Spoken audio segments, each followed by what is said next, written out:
Hazing is not a joke. While this may look like a fun time, it is very dangerous and has caused many teenagers to die in the last few years. This is Ethan, a student at Miami of Ohio University. He has a lot of experience with hazing. So we asked him, what is hazing to you? Mainly consists of just a lot of drinking and just the fraternity brothers making the new rushers drink a lot. He described his experiences with hazing and what he's seen other kids make people do. Some of the things like they tape beers to their hands and make them drink it so they can't use their hands for anything else. Walking around barefoot on the floor and whatever they would step into they'd have to drink, maybe chug. Hazing isn't just in sports and fraternities, it's in other programs as well. I think one of the rushing programs that one of my close buddies went through, he would just run through a line and they would just pour vodka, so he would just run through the line with the mouth open, just vodka pouring down on him. It's pretty disgusting. I know for a punishment, one of my buddies, he got put into a hole they dug underground. That's weird. We have reenacted several scenarios that have been described to us in detail by local parents who have sent one or more kids through college. Some of these scenarios have been on the news or even been associated with criminal charges. August 2015. 3 heavily intoxicated boys, after a frat party, decided it was a good idea to go fishing on the Detroit River.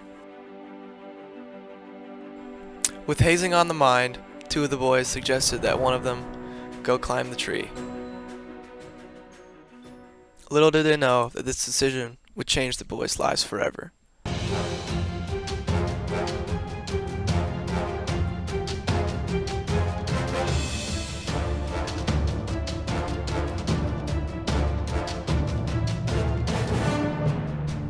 Later that night, he slipped off the tree and fell, drowned while his friends watched, unable to do anything.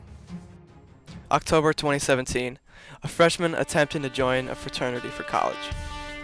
The boys headed to a local park to discuss his rite of passage. His last mission to get into a frat was to steal an item, so he chose the kid's bike at the park.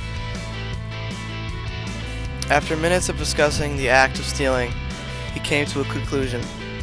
He needed to do it. He finally ran towards the bike and stole it. Shortly after this, he was chased by the police and caught, sent to jail. Hey, you might as well just stop now. Just stop now. Don't make it so bad on yourself. Come on, you're under arrest.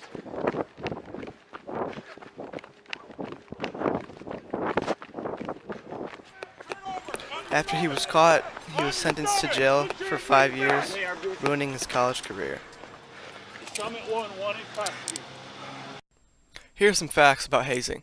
Studies show that fraternities and sororities have a higher hazing percentage than most other things, including peer group or gang, sports teams, cheerleading squads, vacation group, church group, music, art, or theater group, political or social action group, social clubs, or newspaper and yearbook staff. This graph supports our conclusions.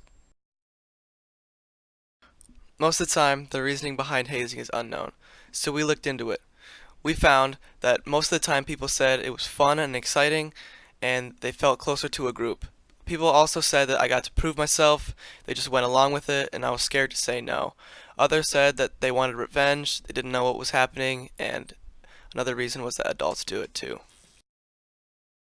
Hazing is a very dangerous thing and shouldn't be taken lightly. Here's what Ethan has to say.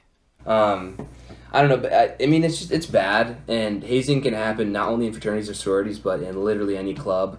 It's not just consistent to fraternities, but and it's a huge problem. It needs to be stopped because people can get hurt from it, and yeah.